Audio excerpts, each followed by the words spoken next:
All right. Hello, ladies and gentlemen. It has been a week, and it's been I mean, a tough week for Dinamo fans. Yeah, Richard, how do you feel about this last 7 days in Zagreb? Well, they've had better weeks, definitely. Far better weeks, I would like to say. Far better. Though, just I mean, two very different games, two very different approaches. Pretty iffy refereeing in both of them, but we'll get to that. Yeah, but the same negative result for Dinamo, and obviously, I mean we're recording this in the evening, and I think the rumor is that apparently they're having a meeting now-ish. Yeah, they've been having a meeting, I think, for a few hours. Yeah, for a few hours. Yeah. So, I mean, there's nothing new coming out. So maybe during the podcast we get some news. I would like to hope. I would absolutely hate if we stop recording and immediately, like not even 10 minutes after I pressed end recording, does it come out that he's sacked? So yeah, if you're watching / listening, if you're watching / listening, this is a high possibility this is going to be very out of date very quickly. Even more than very. usual. I mean, probably in the morning it could be out of date already when we release it. It could already be out of date. But we wouldn't be the first that would do that kind of thing, because a lot of podcasts just pretty early on stuff. I mean, have you got your notifications on? Yes, I do.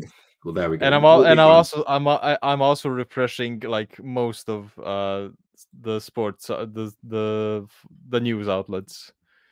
I'm refreshing Index. I'm refreshing Sports Novosti. I'm refreshing Gorica. I'm refreshing every single thing. If you follow slow sports news, this is us. Yeah, I actually said to my friends, we need to make slow Sports Novosti news on Twitter, where you do the same exact thing, because you can make sportske without the t for the sport, so you can.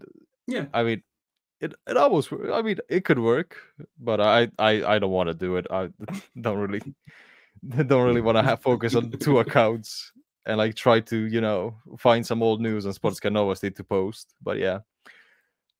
Anyways, which game should we start off with? I mean, I think we should be starting with Friday. Yeah, fair enough. Let's start. Get your happy game out of the way first, I think. Yeah. So the Eternal Derby was on Friday. I was heading into it just like zero hopes. I had nothing. I was just like, if we get something, we get something. I'm good with that. We won. We won. I don't know how, but I mean, I know how. Dinamo just didn't really. I mean, they somehow turned up, not really at their best form, but again, Jakirovic in big matches, especially in derbies, just rarely does he go all out. Yeah, I think maybe I will say I didn't watch it live. I was out watching Chappell Roan. So I mean, there was a bit of a FOMO there. I approve of it. Yeah. I mean, I would have watched. I mean, would Premier League years. I mean, that's a big conundrum for me. Would I watch the Eternal Derby or Chappell Roan? Especially if it's a one in a lifetime opportunity to see Chappell. But yeah, it's a 50-50. I probably would have went to the concert. I probably would have went to a concert and be like, "Oh, we won!" It's like that scene in Good Will Hunting. I didn't know we were gonna win. I think it could just be like the Premier League years program in the UK, where they have the news stories and then into the games. It would be like in Manchester, Richard was watching Chappell Roan, but in Zagreb, it was Hajduk who were hot to go as they won the first Eternal Derby of the season. Yeah. We've alienated a lot of football fans just there. But anyway. Yeah, we did, but I do not care. Big fan of a I think Chappell. If you haven't listened to Chappell, big- listen to Chappell. But yeah, a the big phenomenon takeaway happened in from Zagreb. yeah. Football. I think the big takeaway was that Dinamo didn't threaten. No. Save for the chances Rog missed. That was really it. It was quite, I don't want to say quite reactionary in terms of everything was half chances, everything was a little bit from distance, but they didn't create clear-cut chances. And, you know, probably from you having seen the whole game, will know a little bit better than I. You know, I don't know, was that Hajduk having come to get a 0-0 draw and got out with a 1-0 win, or was that Dinamo executing but just executing badly? So Hajduk, for the first time, actually tried to play football in Maksimir. Before it was just like, let's defend and then see what we can get out of it from every single manager in the last 3 years. Gattuso was just like, we're just gonna play as we have this season. We're not gonna change anything. We're gonna play past the goalkeeper. If we can't, hoof it up to Levi or Pukstas, try to get the second ball. We did it. That was our game plan. Jakirovic obviously just, I think in every single derby Jakirovic has had against Hajduk and Rijeka for that matter, Dinamo hasn't looked convincing, except maybe in the cup final against Rijeka. Yeah, I think that's probably something that's dogged him. I mean, obviously we'll get to it when we get to last night's game. But you look at Jakirovic's big match record, and it's not convincing. You know, obviously that's ultimately what did for him at Maribor.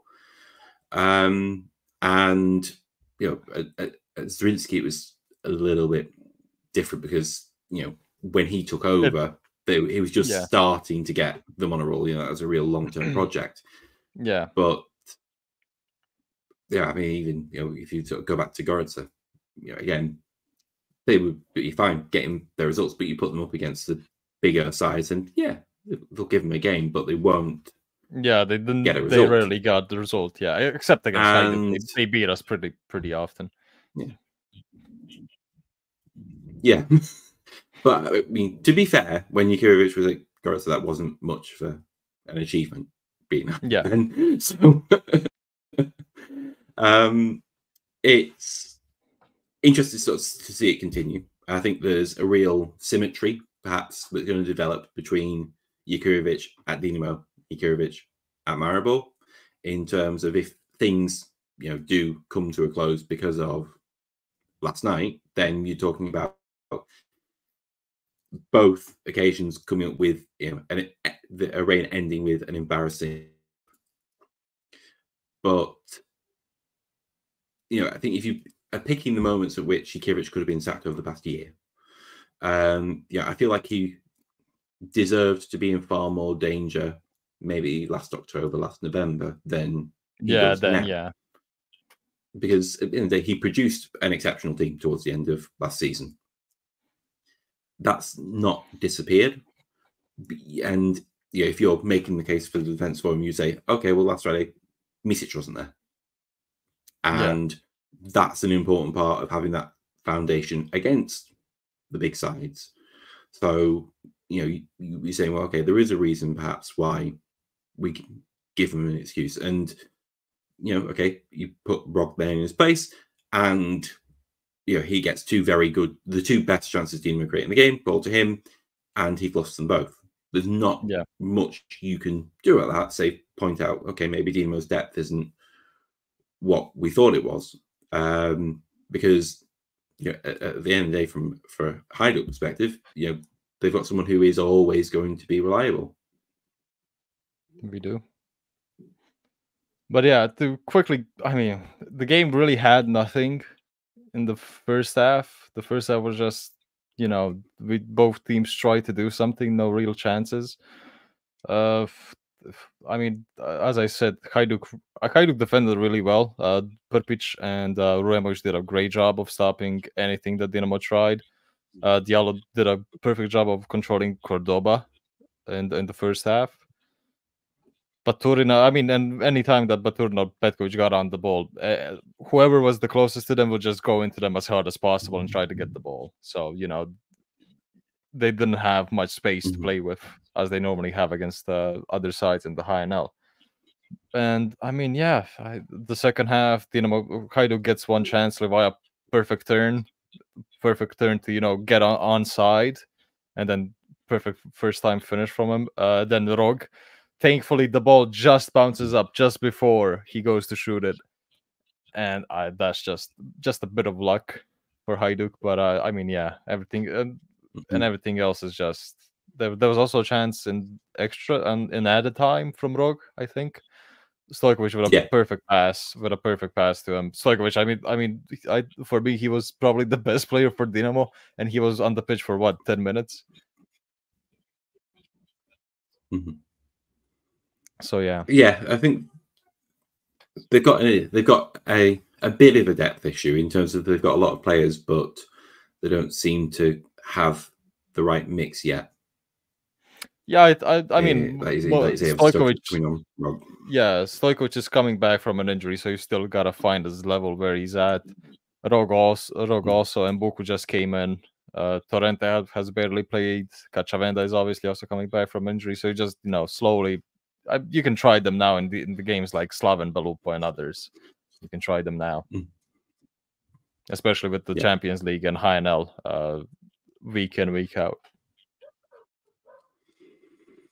Yeah, and I suppose from a Hajduk perspective, from a Gattuso perspective, this is the result obviously he needed in terms of, you know, first of all, sort of solidifying his perspective with the fans. And I think he's, I suppose, probably then to what we were talking about a lot last week. What about his post-match comments in terms of this for you, Kalinic? Yeah, so for those that do not know, yeah, I mean, it's Gattuso. Gattuso is always going to be fairly open, and he has the fans now, and he can get sacked. So he's literally in a position where, you know, I'm happy that we have transparency, but like at this point, I'm just like, well, obviously, I would rather just know what's going on because everything is so out in the public. So just, you know, tell us what's happening. Gattuso has said that Kalinic didn't lie, that he's not a man that lies, and I think Elez, Uremovic, and Lucic posted on Instagram with very, you know, leading captions and songs. As to, you know, Lucic posted that for those who aren't here on his caption for his post after the win. So, you know, I think it's fairly obvious who the players and Gattuso stand with in that. But what, the next day or 2 days later, Gattuso and Ivan Bilic, the president, held a meeting, and it was in good faith. Both agreed to continue working together. Everybody keeps doing their job, and you know that. So hopefully that's it. And Hajduk has a new sporting director. Yes. Yes. I forgot his name. Francois Vitali. So French guy. He, I mean, from Troy. From Troy, yeah, not the best last 3 years from him. Well, 2 years actually, 2 seasons, because he got back-to-back relegations, but got saved by Bordeaux, absolutely falling apart. So he didn't actually get relegated last season. So Troyes has stayed in league, in League 2, in whatever it's called in French. Yeah, I mean his record in Belgium, I want to say it was Mouscron. Yeah, Mouscron. Mouscron. You know, a couple of people say, you know, who's really, really, really, really good there. But I mean, obviously, what's happened at Troy over the past couple of seasons, is I saw. Yeah, I mean, for those who don't know the part of City Football Group, and I think they had players who were on loan to Girona. Girona doing very well last season, and the things that people are having a go at Chelsea for doing this season in terms of where they were sending players out on loan to and how many they've got. I think that's what Troy/City Football Group were doing last season. Yeah. And obviously, while you mentioned they were saved from relegation, obviously the fans. I think the last game of the season was abandoned, if I remember rightly, because of fan protests at how everything Could had be, gone. yeah. So, yeah, we've got to see how this guy does. Having links to City Football Group is no bad thing in and of itself, because they've got lots of very good players. But what exactly is that relationship going to be? Yeah, we'll see. We don't know. I mean, which his version of him do we get?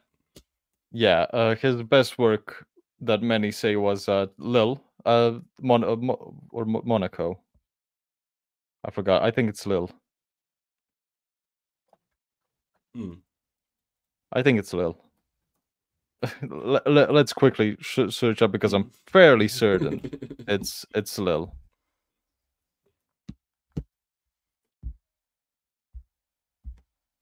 Or no? Oh yeah, it's Lille. It's Lille.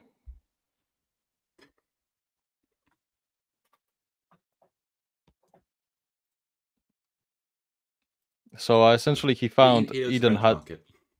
Yeah, he knows the French market.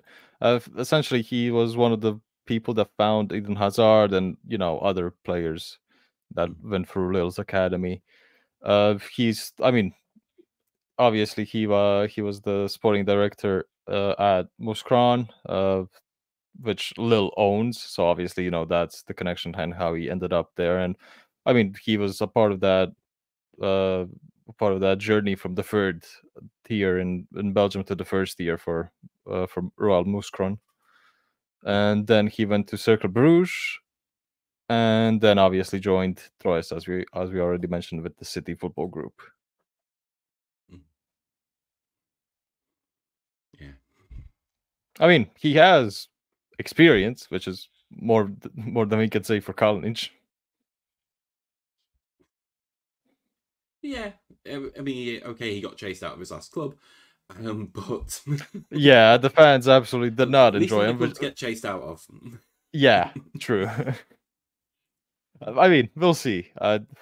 He hasn't held a press conference yet, to introduce him as the new sporting director. So still waiting on that. I don't know when that will be. Hajduk hasn't announced it, but I mean, we'll see. I can't say anything about the guy. I'm not familiar that much with his work. I just know what we can read, and obviously what we can hear from Troyes fans, which not great. But yeah. Back to the game. Should we comment on the refereeing, which was substandard? I mean, I think of the two Dinamo games, we're obviously going to say this is probably the one that was better refereed. I mean, it's pretty tight. Quite a lot less full.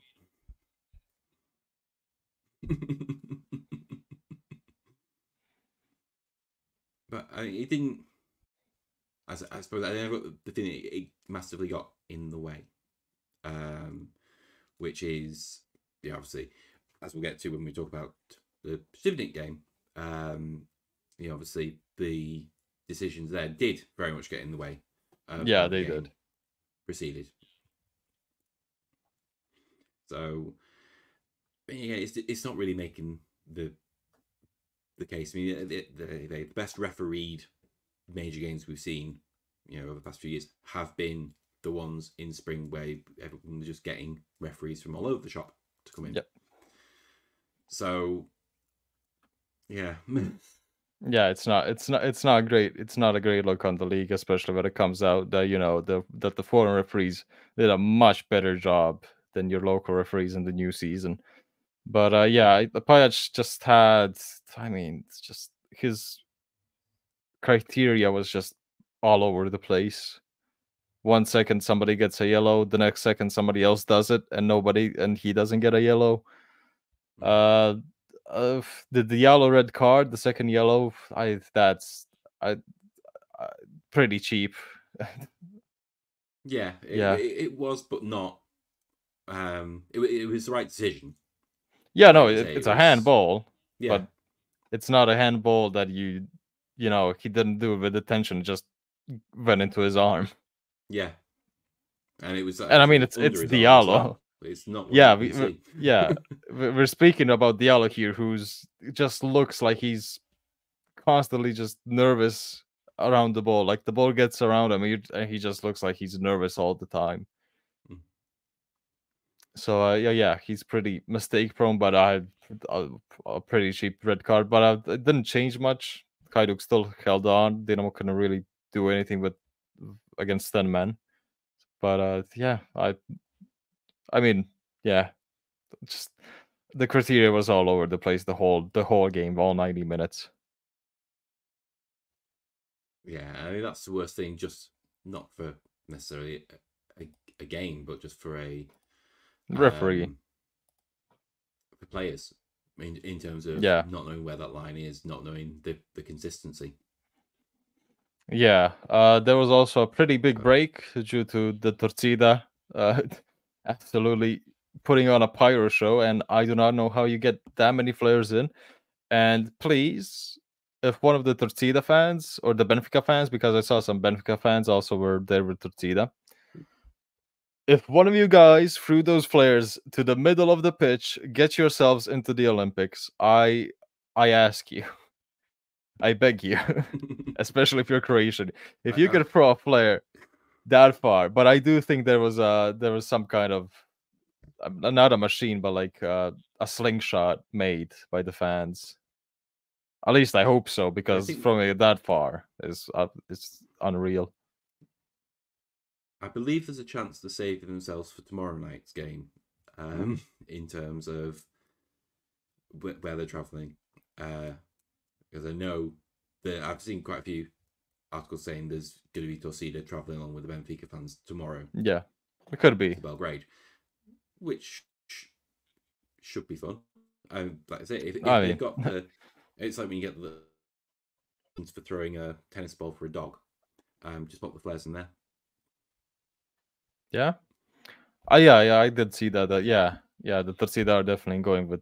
I think that's probably like a arrangement between the two fan groups. Like you go with us to the internal derby against Dinamo, and then we'll go with you to Belgrade. Yeah, we'll see. I mean, we're assuming that match won't end 9-2 as well. I mean, we'll see. We'll see. It's happened once, it can happen twice. Yeah. Anything else about the match? Bruno, I mean, let's quickly speak about the lineups. Obviously, Hajduk started Bruno Durdov, who's just 16 years of age. Gattuso straight into the fire, just showing that age doesn't really matter if you're good on the training pitch and on the pitch during the games, you'll get playing time, which I was very happy to see. And I mean, he did a good job whilst he played for the first half, and then quickly got substituted on the start of the second half. Biuk made his second debut for Hajduk. Pretty much the same Biuk that we saw when he left, so not really much change there. Yeah. Yeah. Ademi starting as well. I mean, obviously, like we mentioned. Yeah, Ademi and Cordoba. Not being there. Yeah. Yeah, and Cordoba. It's definitely the worst we've seen Cordoba this time, and I think with Ademi, I mean, I think he was okay, but I mean, again, the difference was noticeable for not having Misic. Yeah, it was. But yeah, I think that brings us on to the Saturday. Onto the Saturday. Yeah. And also, please, just to go to, so like we have a winger. Just play two wingers, please. Play Durdov and Biuk. I don't want to see Kalik on the wing, please. I beg. But yeah, anyways, Saturday started off with Istra Gorica, not Gorica, Lokomotiva. I apologize. Yeah. Gorica is later in the day. Istra lost. Lokomotiva. You were saying things that wasn't too much else. There was something. Petrosenko has left, hasn't he? Yeah, has left for Antalyaspor. Yes. But I think this was very much. I think obviously we spoke quite a bit at length about Istra in the games against the bigger sides. Pretty much what we said there applies to this, in so much as they had chances. There's no doubt Yeah. about that. But there's just no. I think it's one thing. I was listening to the post-match comments from Tramanzani, and a lot of it was, this is fine. This is just part of the journey. Everyone's developing. This sort of result isn't necessarily what we expected, but this is part of what you expect for where we are in the development of this squad. So I think, replay this in March, we will probably see it be 2-0 Istra rather than 2-0 Lokomotiva. But they need that development curve to kick in up front, because really they have pretty much most of the rest of the side sorted. And we are fans of Filet, fans of Loal, fans of Gagua. They've got some great options up front. They've just got great options that aren't scoring. And once they get that bit, whether it's confidence, whether it's just things that need to be worked on the training ground, then Istra will be away.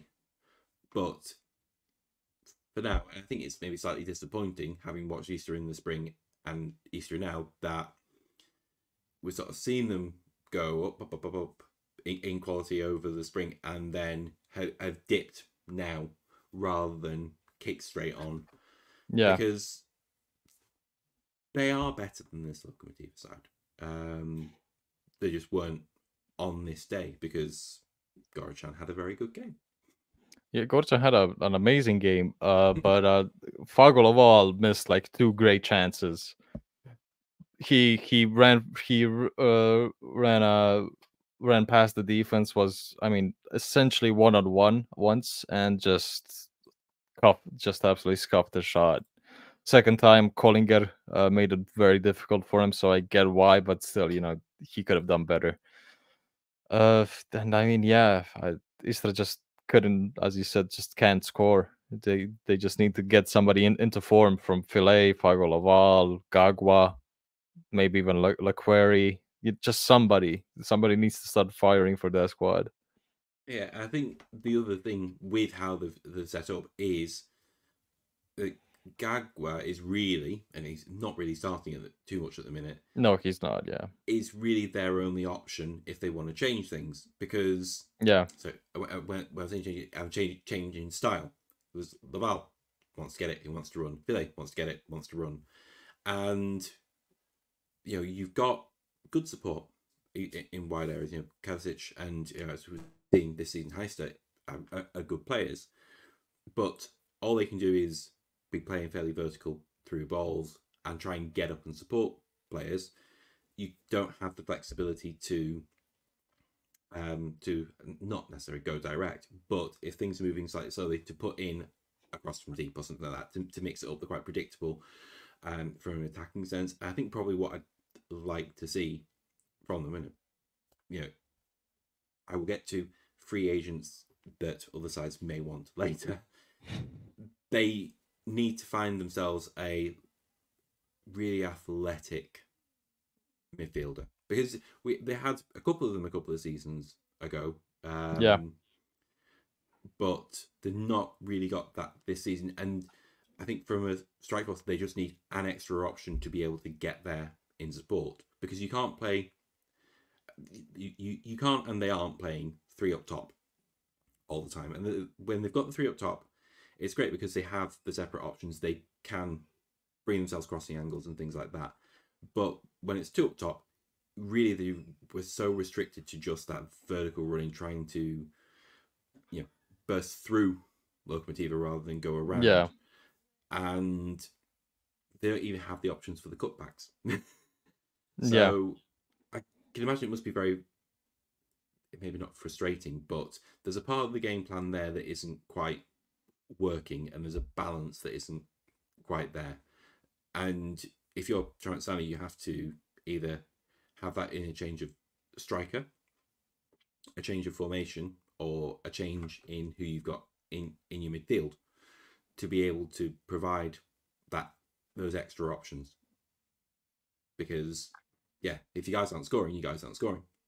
Yeah. What was I gonna say? Yeah. Jovan Ivanišević, I just popped up out of nowhere, really, for Istra this season. Only 19 years old, has done pretty good in his first three matches for Istra. Was actually amazing on Saturday, but obviously Silvio Gorica just decided to have a ball, and scored 2 goals. Both goals amazing finishes, especially in the first goal, the assist of Chop. Yeah, just amazing. What else? Marasic missing the penalty. I mean, at least score a goal, Yeah, I mean, even though it was too late to matter. But it was, yeah. It was literally the last kick of the game. Yeah, and I mean, obviously, for Gorica, like I say, it's 2 good goals, but one he was kind of presented a bit. Yeah. Because it was Kotsky, wasn't it? Playing the crossfield ball that he shouldn't have. No, just very, very poor decision from Koski, and I mean, Gorica just fakes a shot, drops everybody on his path, and just can easily put it in. Yeah. And Lokomotiva picked up their first win, so now, I mean, not to spoil this Osijek Slaven game for you guys if you don't know the result, but Slaven lost, so they're now the only squad without a win this season. Yeah, there are Rudas. For now. Yeah, but they hope not. For now. For now. I mean, for Istra, I think who they got. Well, we'll talk about the weekend's games in a bit, obviously, but this is their spell where they need to be making points, really. Yeah, they're playing Varaždin next, then Šibenik, and then Osijek and Dinamo. So you've got 3 games, really, where you've got chances to be getting points before it sort of goes into the horrible stuff again. Yeah. And I mean, even I think if you have a bunch of strikers who aren't in form, the side you probably don't want to face right now, Varaždin. Yeah. And when you face Osijek, you just pray on God that Malinca gets injured. Yeah. But yeah, sure. Back in. We'll see. Let's talk about Rijeka, who beat Gorica again on a wet rainy night in Velika Gorica. Yeah. And I mean, it was an excellent goal. I mean, one of the goals of the season. But it was very, I would say, like the negative Rijeka performance, but this was sort of like the bad Rijeka. I think we saw in it in terms of the chances they were taking. They weren't, similar to what we said about Dinamo in terms of they didn't really create good chances. The goal was not a good chance. It was a ridiculous goal, but it was not a good chance. It's an absolutely amazing strike from Jankovic, but it's not that you expect to score every match. No, but they seem to be getting themselves into a position this season where they're quite reliant on that happening. And because we've had it in this game, when they played Istra, okay, they won. What was it, 4-0? But I think 3 of those goals were outside the box, if not all 4, if I'm remembering right. That isn't sustainable. No. And whether it's not necessarily going to be an injury to Jankovic or anything like that, but if those stop going in, then what's there? Because we've not seen much really from Andrić as yet. And everyone else likes to shoot from outside the box. I mean, speaking of Andrić, before we started recording, Andrić scored. I was watching the Retvanec Rijeka for a short while. Rijeka is currently leading for 3-1, but Andrić scored the first goal. Oh, he's on the score sheet. Good. Yeah, so hopefully he can start. But I'll get to Marco Dabra. Just the sad. I think this thing we've got with Rijeka at the minute is they are clearly good, but Yeah, they've just got those positions in which they are a bit less than last season. Dejan Petrovic, who's a perfectly fine player, but he is not what they had, and he is not what they need in that role. Gorica, I slated enough last time, so I'm not going to fair enough. touch on him. But I think otherwise, everyone you've got runners. Jankovic wants to run forward. Krug wants to run forward. Paslic wants to run forward. And I don't think there's the balance there of someone who's actually going to put balls through for them. Yeah. It's kind of very different to Istra's problem in terms of, Istra have the supply but not got the finishing. Rijeka have the finishing in abundance and can do it from some quite special areas, but what they've actually got there in midfield to support that now is pretty workmanlike, and there's also going to be a reliance on Andrich playing with his back to goal rather than being a striker. Yeah. Salahi has, fallen out of the order now, and I think with the move to Hajduk being somewhat leaked, has also, everybody knew probably in the club that he might move, so that would explain why he had not played, in August, and why he hasn't continued to be starting. So yeah, also having Goda on the bench, that's he was excellent last season, and again gives you options. He started this cup game against Nerdfanet. So hopefully, again, he's someone who's going to be coming back into the side, but I feel Rijeka are lesser without him around. And of course, they got Dogan to come in at some point. So, there is things there. It's just, it's less. It's lesser than it was last season, unfortunately, for them, even though they are top. Yeah, also, Payaziti almost made the ridiculous goal in the first, what was it, like 5 minutes, in the 5th minute that he had actually no, in the 22nd minute, where he flicks the ball over his defender and then goes for a volley, which Radošević stops. If that had went in, fucking stock market just through the roof for Payaziti. It's good. Yeah, no, he's very good. This is the first time I've seen. I haven't watched the highlights, so this is the first time I ever actually saw him play. And he's pretty good. Yeah. But yeah, Gorica. They did fine. They weren't, you considered an absolute belter of a goal, so you couldn't have brought it back. But they weren't bad. No, you could kind of call it 0-0, really, from that perspective, because that is not a goal you expect to concede. Yeah.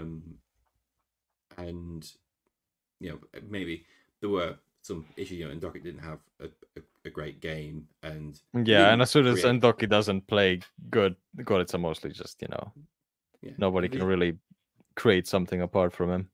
Yeah, and they didn't really, like you said, they didn't really create much. Yeah, all, 0.31 xG, 3 corners. There's not much action there. Now, obviously, part of that is because the pitch is crap. And it's raining again. Yeah. But, it's a best case scenario for them, really. Not that losing's ever a best case scenario, but, to have been competitive, to have lost to a wonder goal rather than be losing something because you've been under pressure, it's progress. And, at the end of the day, for ourselves, we're comparing them to Slaven. Yeah, that's who we're going to be comparing them to for most of this season. And quite aside from being 4 points better off, they look better. Yeah, they're facing Hajduk next, so we'll see how they do in the split. Yeah, 0-0. Yeah. We'll see. Should we get to the Osijek Slaven match? Also, the matches this week were just not much happening really in all of the matches. No, they weren't really. I mean, like you say, I mean, if in this, I mean, it's not news, but Milan's excellent. Yeah. Chavner, I will have to mention Chavner was. Let me make sure my injured. Injured. Injured. I believe he's actually injured, but I do think he is. I think he is yeah. because today he was on the bench against Vartex. I believe it was a serious jaw injury, affecting his vocal cords, no doubt. But yeah, Milanitsa not helping him by being really, really no, and really, this really, again really, really good. this again just proves what I said when Chalna came in. You have Malinsa coming back from an injury, and Malinsa before the injury was impeccable. College, who replaced Malinsa after the injury, was also a pretty good replacement. And now you've let College go, and now you have Chalna, who's most likely just gonna go back to Dinamo in January, and you're just stuck with Malenica and I think Thin Psycho, and that's it for goalkeepers. So I mean, yeah, it just didn't make sense for me. And Malenica has just, I think, proven that point to with extraordinary saves against Slaven. Literally, Slaven played a good match. Osijek was, I think, not as bad as against Hajduk, but this is their second worst performance of the season so far. Because against Hajduk, they didn't create anything. Here, at least, they created a few chances. But they got 3 points. And I think But they got 3 points. That's really what we've been after from Osijek for a while. Yeah, because they needed it. Yeah, and that's been their issue, has been, they've started the season. I don't want to say they started it with confidence, but maybe a bit of optimism. And they were playing good football. They weren't playing badly, but weren't getting the results. Past 2-3 performances, including this one, have not been great. But now they've got the result, and maybe that's the thing that just turns that around mentally for them. Yeah. But yeah, I mean, they had obviously the lion's share of it, as we'd expect, really. But yeah, like I said, Malinitsa bailed them out. Yeah, Malinitsa bailed them out. I was when the game started, and as soon as Slaven tries something down the left, I see the number 13 at Osijek, and I'm like, oh no, it's obviously not Mieres, it's Alessandro Tuya. And I'm like, yeah, this is gonna take time to get used to see the number 13 in defense for Osijek and then not being Mieres. And I'm like, okay, yeah, okay, I'm gonna need a lot of time to process this. But yeah, Push a goalkeeper number. Yeah, true. Push scored the only goal. Not Hajduk, sorry. Osijek also had a few more chances, but just put them wide. Matkovic had a good chance saved by Sushak, and that's pretty much it from them. Jakupovic was okay. Matkovic wasn't really on top of his game. I like Dantas more and more the more I watch him. So yeah, and Tui also had a good debut. So yeah. Yeah, the fight. I think one of the things that jumped out, I mean, maybe this is just me not having really paid attention, but just from the cameras around the ground, it looked quiet in terms of the amount of fans that were there. I mean, that's mostly what happens with Osijek in these smaller games, from what I know. Especially like when the stadium came out, then you had like the stadium was mostly filled out for the first like 2-3 months, and kind of in 2024 it's just slowly falling off again. Yeah, I think this was the first time I noticed. It was like, oh, okay. I think it was actually the goal, and then it sort of panned up to the stand behind the goal, and there were about 3 people there. It's like, oh, that's okay. That's not great. Fans aren't coming along with this particular project as yet. But that's Copitelli and Jose Butter's challenge now, is to get people excited about it. And getting 3 points is a very good way to start getting people excited about that. But they can't keep on being bailed out by Malinitsa. because No, I mean, if you're gonna rely, I mean, Malensa is a great keeper, but if you're gonna rely on him every match to bail you out, you're not gonna have a good time. no. So the next match is, I mean, always the next match is more important. I mean, I've seen they've had the cup that won that today, but Lokomotiva this weekend, now we need to see you get 2 wins in a row, or at least 2 positive results in a row. Even if it's, they go 2-0 down and draw 2-2, something like that, to carry on the positive mentality and get a bit of momentum going, and to see actually what is this Osijek really like, because we still feel it's not really got started yet.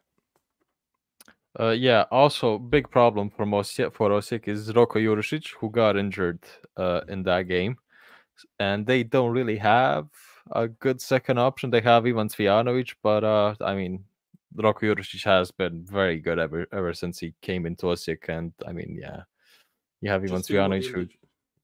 They can just do what the under 21s do, book pitch. I mean, but I mean, who are going to put on the wing? Hernani or Keval, maybe? Jakupovic. Jakupovic started as a right winger at Domzal. Then who? Right wing and centre forward. I promise you. Yeah, I know, but then in the striker you're gonna play Matkovic. And then on left wing you're gonna play. Yeah, that's what I'm saying. You're just gonna switch everything up. But yeah, we'll see what Kopitelli does. Now he has Guedes out, Mercachan out, Ademi, and Jurisic. So not great for Osijek to be piling up injuries already. No. But yeah. As for Slaven, I think they, like you say, they were fighting. Obviously, we're saying Mernitz bailed Osijek out. Yeah. But it was more that Osijek, the chances that they gave up were big chances, rather than necessarily Slaven were especially good. I think no, they weren't good. I think Osijek's defense just at times was all over the place. Yeah. I mean, the midfield from Slaven did a very good job. Trepulia, I mean, amazed me with how good he is. Agbeporno finally, started, slowing down on the tackles, and seems out he's, actually good when he doesn't go clabbering into everybody. But yeah, and I mean, Gorica and Dolček had positive moments, but again, it's just moments into sharpness. Yeah, it's just moments for now. You can excuse that. Muric is still a problem. Muric just cannot get going. No, I mean, he only got 5 minutes. No, not 5 minutes. 25 minutes. But he had the ball come to him in good positions a couple of times and did nothing. And ultimately, for Slaven, that's your guy you've brought in to be the difference. Yeah. And at this point, he just can't be. No. I mean, Kovacic can be, proud with his squad.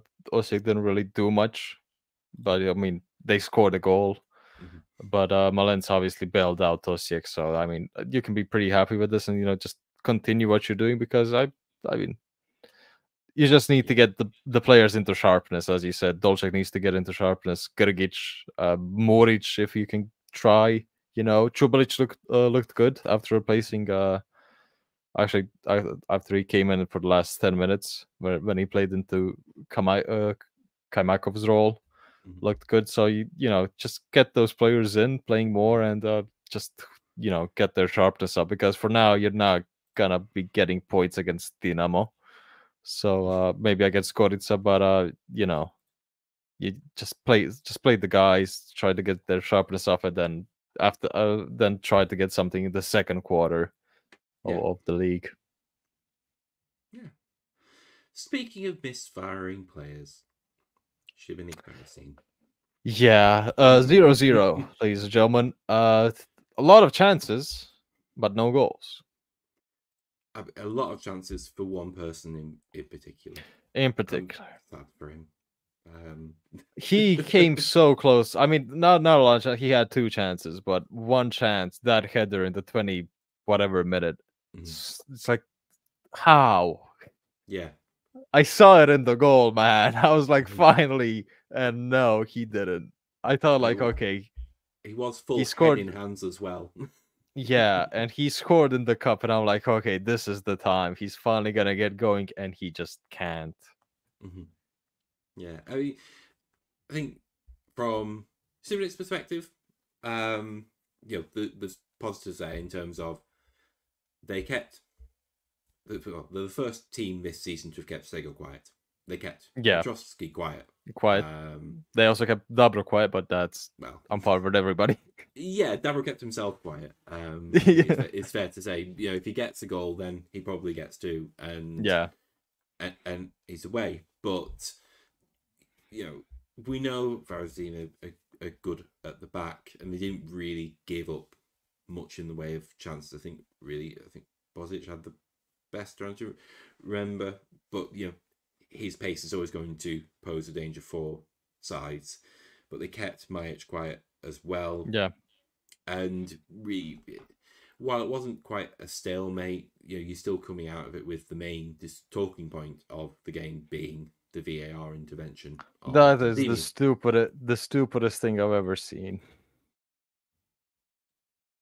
Literally the stupidest thing. He's literally there, by the way. Trulina is right there, and he still gives a red card, and I'm like, why? Yeah. And thankfully, VAR exists. This is exactly why we need VAR, because Šibenik would have been done. The game would have just been. They would have been hard done by, and probably lost the match if that was held. If the red card was held and there was no VAR, but thankfully VAR immediately was on the phone to Trulina, and they were like, Alan, you fucked up. And I think when you watch back, I understand why, because he does. He stomps him. He absolutely stomps him, but yeah, there's nowhere else for his foot to go. Yeah. Arguably, in terms of force of a tackle, it's a foul on him. In terms of actually, what's coming for the leg to go there for him to stand. Yeah. If that makes sense. So, yeah, it's a terrible call. It wasn't a stamp or it was just a person putting their foot down as they would do when they're moving. There wasn't movement towards it. There wasn't. It was just a crap decision. Yeah, it's a yellow card. Just it's a foul. Give a yellow and move on. Yeah. What else about the game? You mentioned Boric had the only chance for Šibenik. Djokovic had a good game, had a few good saves. Not really happening a lot, as I said, in this round. Latkovic was good for Varaždin, so obviously immediately starting after coming to the club. We didn't see Čorić, so hopefully we'll see him soon. Yeah, and I've just because he's just a player and keep an eye on Morrison. Yeah, he's not really put a foot wrong. Yeah, he's still this season. Yeah, raw. It's still clearly raw, but he's 19. Yeah, he's got an excuse. I would be surprised if he's there in February. Fair enough. So far he has also, for the defender, he has a goal and an assist. Yeah. So yeah, for a defender, pretty good numbers, and a few clean sheets on top of that. So Yeah, and at the end of the day, obviously we know it's for a promoted side, but for a side whom you would expect would be very busy. Yeah. I think he's been very impressive so far. Going from Cheetah FC. So, yeah. I'd say it's one I've got my eye on just in terms of moving up a league. Never mind. I think if you were Dinamo, let's say, you were probably thinking, okay, I could maybe see him as a development option and send him on loan somewhere. Yeah, you sign him and keep him in Šibenik until the end of the season, and then exactly in the summer try to find another move. Yeah. I wanted to also speak about Belzer, who's now been dropped deeper after Lusovitz left the club, Mm-hmm. and I've been settling pretty good into the more defensive position and hit the post in the match. So, almost scored. Yeah, I mean, this round just wasn't filled with goals, ladies and gentlemen. It was just mostly one goal and then Gorica scoring 2. Yeah. But a team, well, we have a Speaking different team about that goals, scored 2. We do have a team that scored 2. Speaking about goals, Dinamo started off their Champions League campaign by their worst European defeat, and their worst ever defeat has been equaled. Yeah, because they lost to Velez 9-2 in, I think, the Yugoslav Cup like years ago. Same result, so they've equaled it. It was the first time a Croatian club has ever conceded 9 in a European competition. The previous the record first time was 7, which was Dinamo against Lyon. Again. Yeah, it's also the first time anybody conceded 9 in the Champions League. Which I was surprised by that. I feel like Besiktas had. Besiktas conceded 8. Yeah. And I mean, I've watched enough Celtic Champions League games to feel like we've conceded 9. We played Barca. We played Barcelona at their peak for like 3 seasons in a row. We beat them once and then just lost 6 or 7. Other time, but we didn't concede 9. And I mean, yeah. By the way, this just makes me question if Hajduk, Rijeka, or Osijek got into the Champions League. Let's say Dinamo doesn't win the title this year, and we have to see Rijeka, Hajduk, or Osijek in the Champions League. I think this record is going away pretty quickly, ladies and gentlemen. I mean, I suppose let's make a case for the defense. Not Dinamo's defense, but for just Dinamo in general. I think there's a few issues. One, you think? Yeah, about 9. But I think if I was to list the issues, number 1, you're taking Kevin Theophil-Catherine into a Champions League campaign, and I know I'm not the biggest fan of him. As you know, he's the sort of guy you have there, but you're always looking to improve upon. But then he just kind of stays around and doesn't. Yeah, and he just makes mistakes every now and then. He's not a Champions League level player in any way, shape, or form. That absolutely. He had a bad game at that. I was watching the goal back, and I mean, I think which one? 3. Yeah. Okay. I think at least 3. Like even Sane's, he gets turned too easily, concedes penalty. He got in too tight to everyone. It seemed, and maybe that works for a team that aren't as mobile or as agile or as flexible in terms of their attacking prospects as Bayern. But against Bayern, it just like, okay, well, there's always space in behind you. There's always options around you. And Pires just went around him. He had absolutely terrible game. Mamai was a bit better, but if you are a defender who is, it doesn't matter if you were a bit better on that yesterday. If you're a defender who's there compensating for another, trying to get into positions and not being sure where you're meant to be in the first place as a result, then you're always going to be in trouble. And that's obviously not his fault, but his performance is obviously affected by that. I think the second issue is that they made them angry, which is a obvious statement, but how Dinamo got their goals, they weren't bad goals. No, they were very good. Give them that.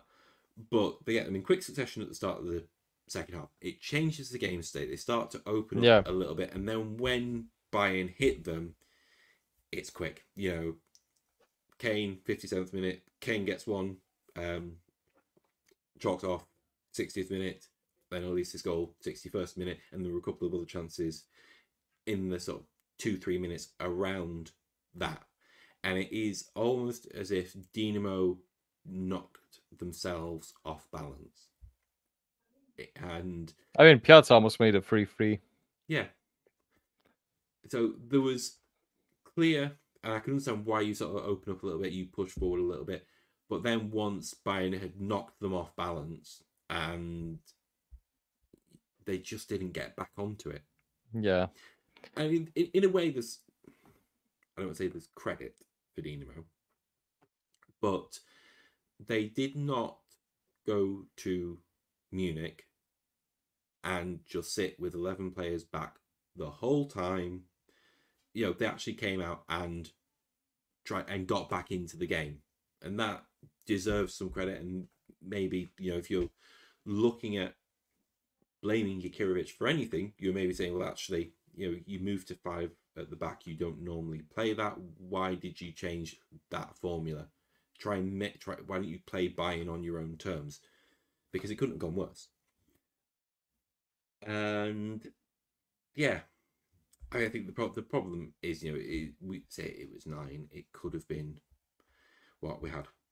I mean, Nevestic had a few amazing saves. So we had 3 penalties, 3 goals conceded, albeit let's say 2 goals conceded because one of them resulted in a penalty. Like you say, Nevestic had, you know, good saves, a few good saves in there. A couple of those good saves were ones that his defense weren't around for, so immediately you just went to another Bayern player and put in. I think that was the 7th and the 8th, or maybe it was, yeah, must have been the 8th and the 9th, because there was 2 penalties as the 7th and the 8th. I've lost track of what goals were which goals. Yeah.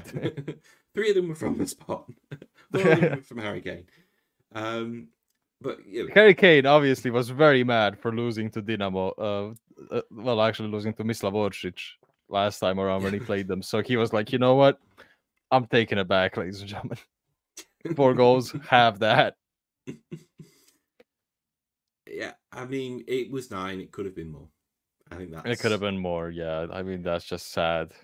But at the same time, and you see, unfortunately for this result, unfortunately for UEFA, unfortunately for the Champions League, is that people, it's night flipping one, and people have seen it and been like, well, you know, this shows that the reform doesn't work. This shows that we shouldn't be letting the smaller sides in. You know, this is indicative of Bayern being too big and too good, not Dinamo not deserving their way there, because they beat Karabag easily enough. 5-0.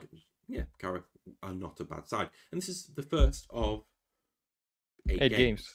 Yeah, and it's the toughest game for well, exactly the toughest or the second toughest or the equal to Arsenal away. So yeah, it's a hot. Well, it's probably the toughest because it's the first game. Yeah, true. Bayern aren't going to be rotating. Because the Arsenal is the last game or the second to last. Arsenal is second last. Yeah, second to last. So January. So you know, Arsenal could easily be through confirmed top 8 then. Yeah, and they're not going to play. You know, they'll be sending out the Carabao Cup lads. Let's be honest. Yeah, the same thing as West Ham did against Dinamo in the same exact scenario. Like what, 2 years now?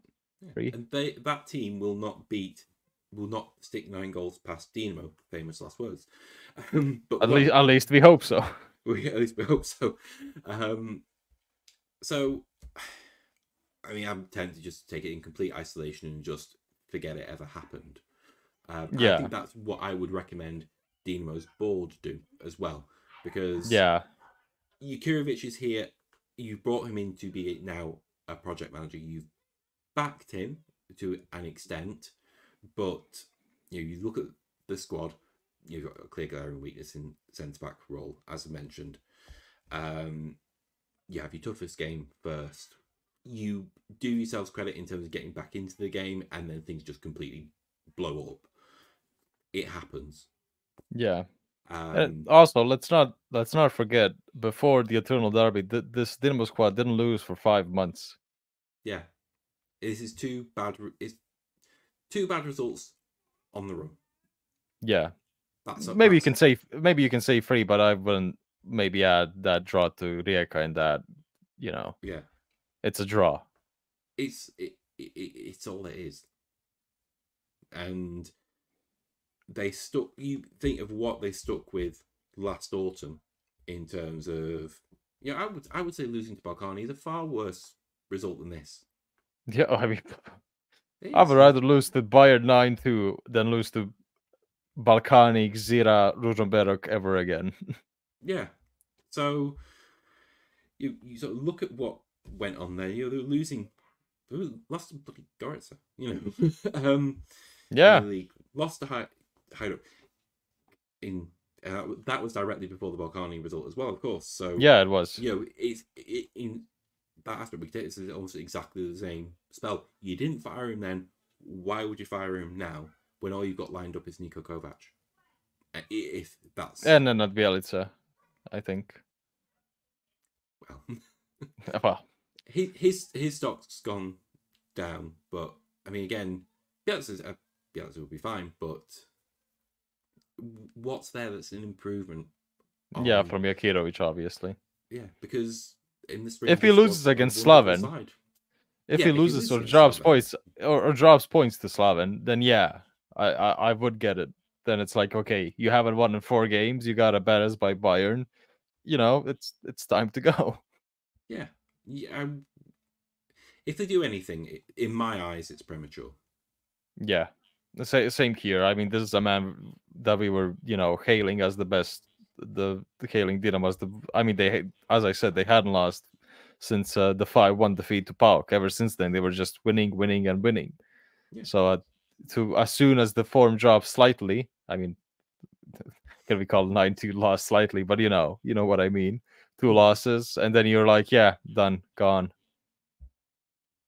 So it's just not realistic.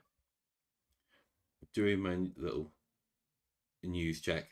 No, they haven't. I refreshed it like a minute ago. Yeah. Haven't they just still chatting?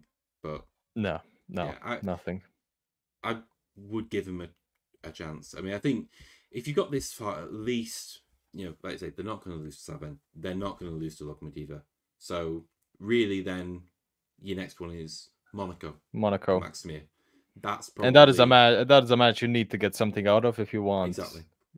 If you want to get into the top 24. Yeah. Now, I think there are instances where you could say there's just one result which is so bad that you sort of are dead man walking. But I don't think this is it. Because it's Bayern. I've always hated sacking a manager because of one bad result. I hated when Hajduk sacked Varaždin after we lost to Gzira. Mm-hmm. I absolutely hated that. I hated what else did I hate? I mean, Hajduk had so many sackings, ladies and gentlemen. So why did Carrillo get sacked? I forgot why Carrillo. If you remember John Carrillo at Hajduk. I mean, I think he was just generally terrible. To be fair, I was a fan of. I was a fan of him, but I was a kid, so I'll give myself some leeway. I'll give myself some leeway, but I remember us being somewhat good under him, which I hope isn't a lie. Oh yeah, he got sacked because we lost to Rudeš 3-2. That's it. Well, we lost to Rudeš 3-2, and Rudeš that season was just beating anybody in the top 4 non-stop. So I mean, it's Bayern, for heaven's sakes. What do you expect? Yeah. I don't know what their expectations were. Are you going to say, oh, maybe just keep it to 3? Well, yeah. Also, I had a tweet aged so badly because at halftime obviously it was 2-0, and I was like, boys, let's just keep it under 8, and Dinamo is better in my books than Barcelona, and obviously they conceded 9. So that aged like fine wine. But yeah, the only positive things are the goals. The first goal from Petkovic had everybody involved. Everybody in Dinamo touched the ball, which made a pass, and Petkovic scored again. I mean, pretty good track record of scoring in big games. I'm not going to call a 9-2 loss a big game. But it was a big moment in terms of giving them some momentum. And Ogivara immediately after scoring, and Piazza then almost making a 3-3. But I just think even if if Piazza scores and Dinamo goes again and scores 4-3, I do not see this ending up any different than Bayern winning, because I Bayern think was just this is the thing in terms of making them angry.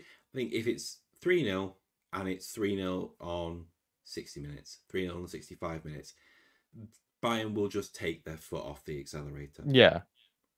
But it's not that. But the problem is they have to score extra goals. I mean, especially in this format, goals matter. Mm-hmm.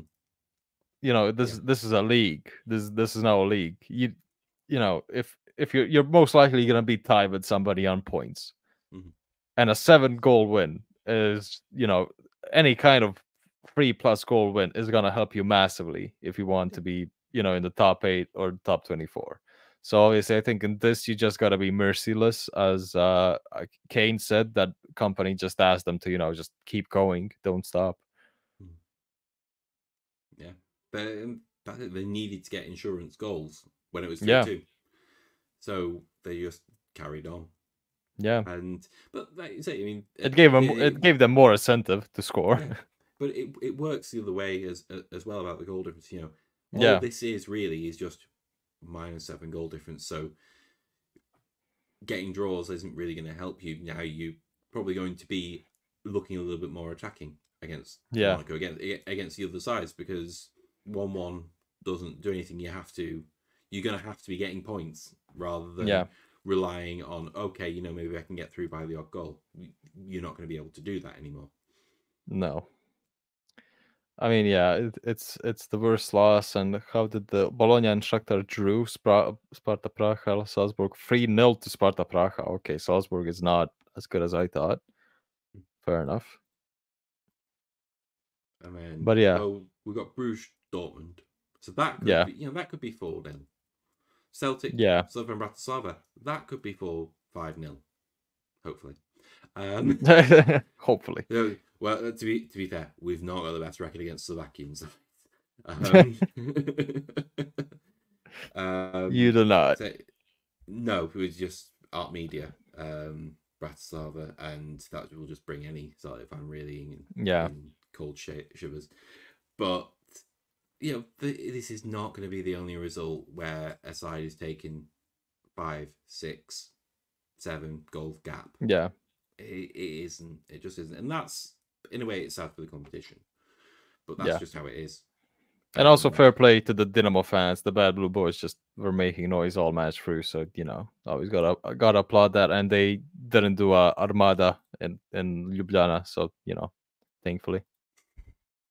I mean, it would. I mean, no one would have blamed them if they wanted to leave 30 minutes early. Yeah. They'd have missed a couple of penalties probably, but probably. I mean, speaking about the penalties, let's comment on them. First penalty.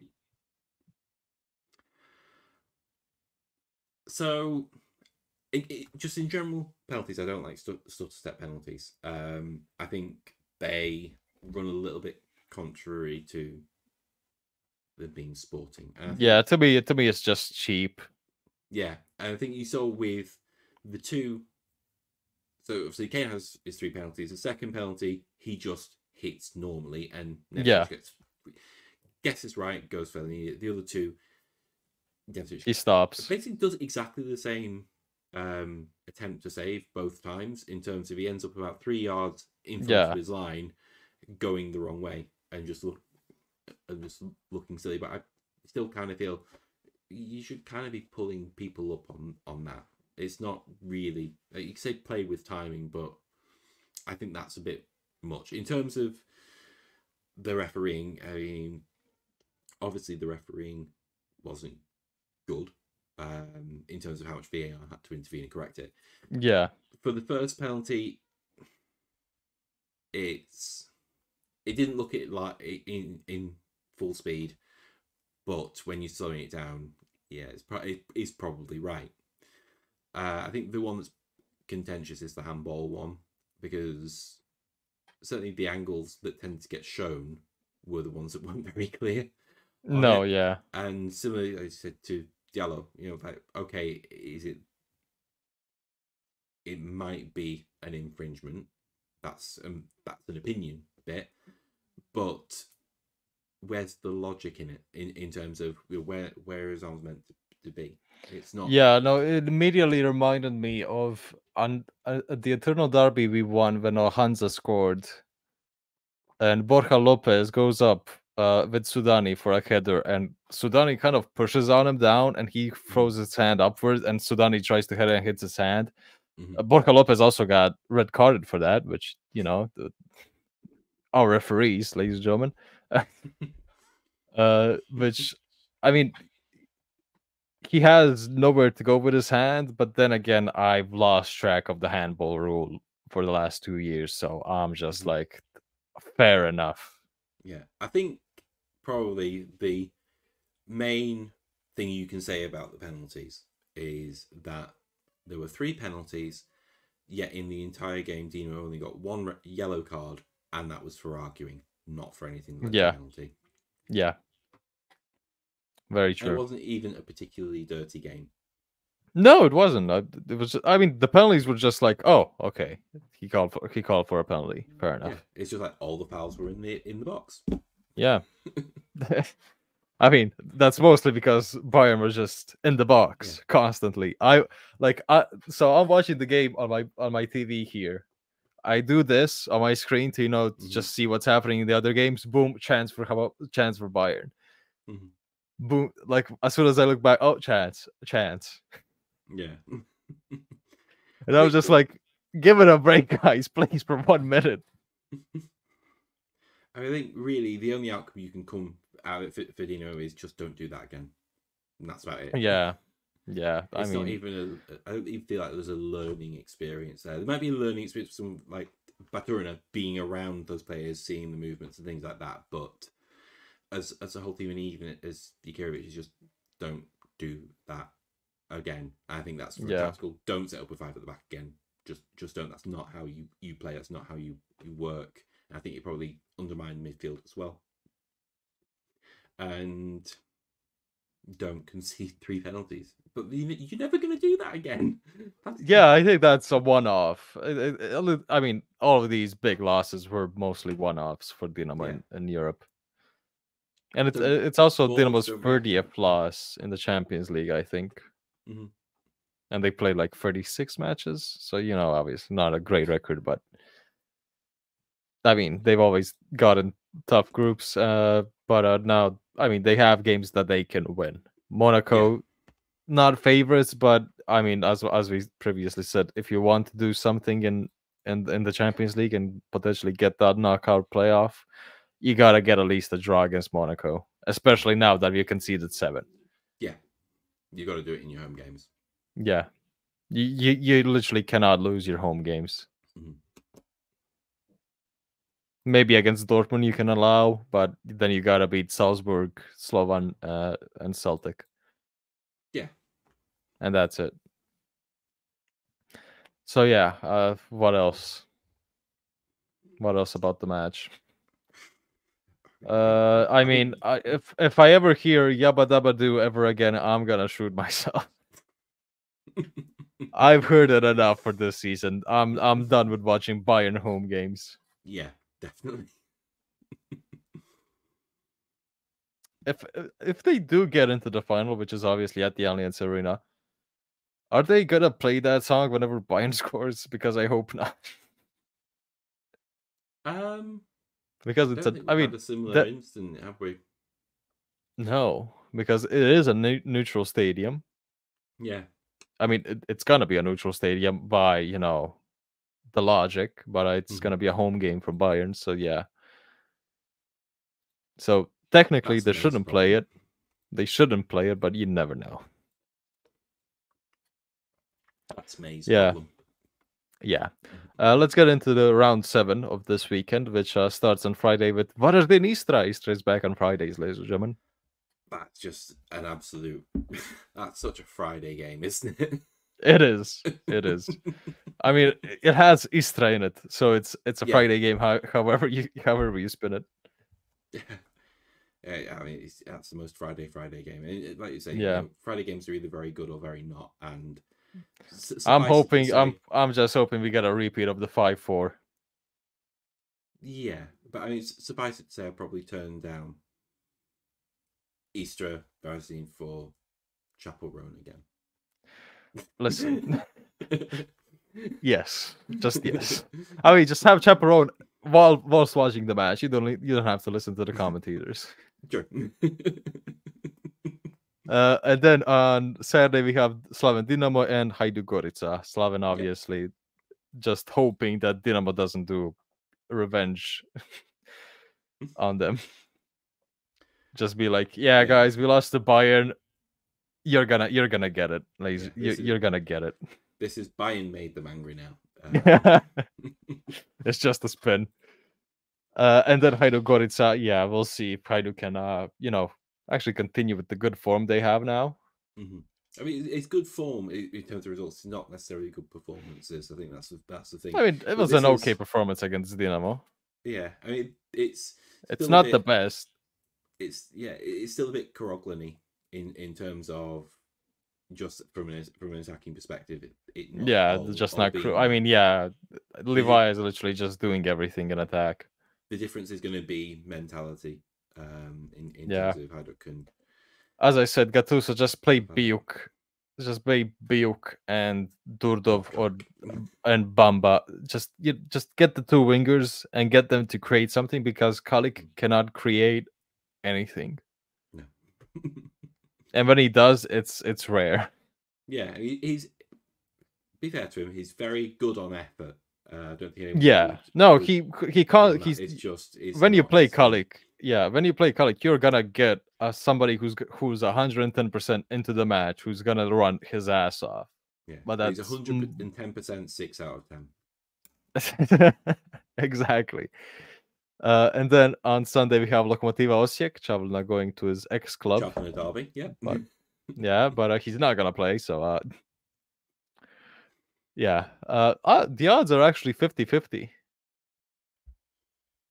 Yeah, they are. They are. Fair enough. We'll see. Osijek has just gotten worse and worse as they've gone into the season, so we'll see. We'll see about that. And the Rijeka Šibenik. We'll see if Šibenik can, propose a challenge to Rijeka.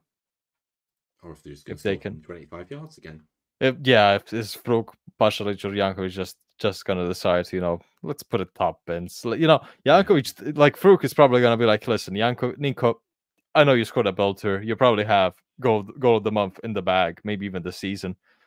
Look at this, and just and just pops it. It just pops it from 30 yards.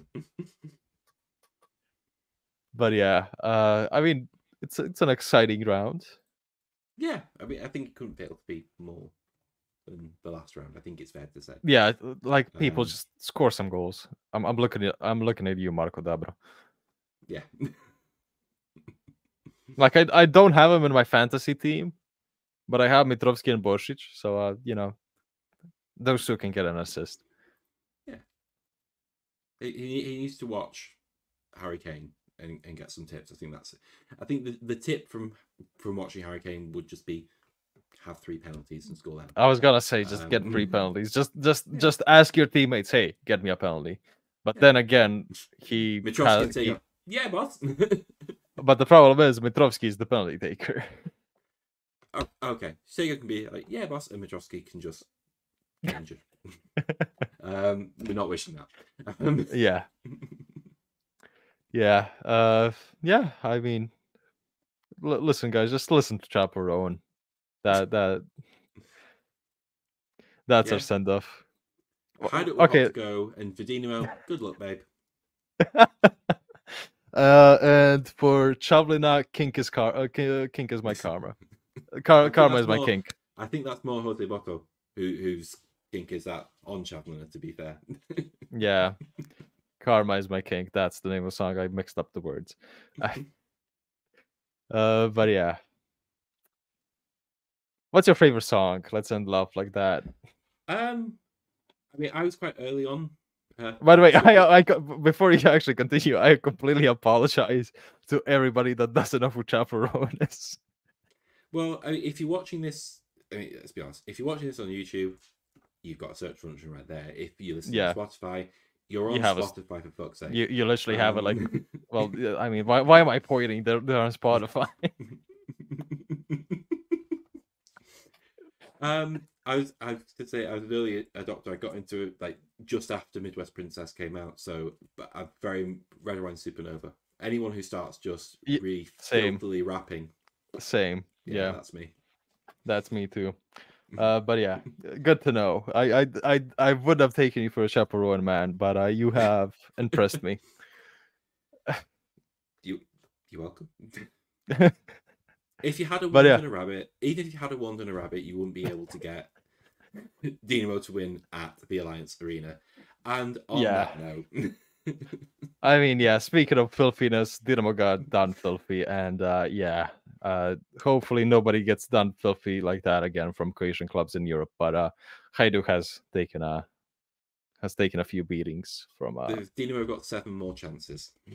Yeah, but if you're a Dinamo fan, you're gonna win the league most likely. You know, just you're probably gonna be in the Champions League again next season. Just you'll get there eventually. You may even beat Arsenal. Yeah. So thank you guys for listening, and start listening to Chappell Roan if you haven't, please. It's pretty good. After this, not instead of. Yeah, straight after. I mean, that's why I'm saying it at the end, so they can just so they can just immediately go into Midwest Princess and be like, okay, this is what I'm missing out on. Yeah. Next week, Istra Varaždin and Sabrina Carpenter. I haven't listened to Short and Sweet. And before we actually delve into goodbye, guys, thank you for listening, and we'll see you next week.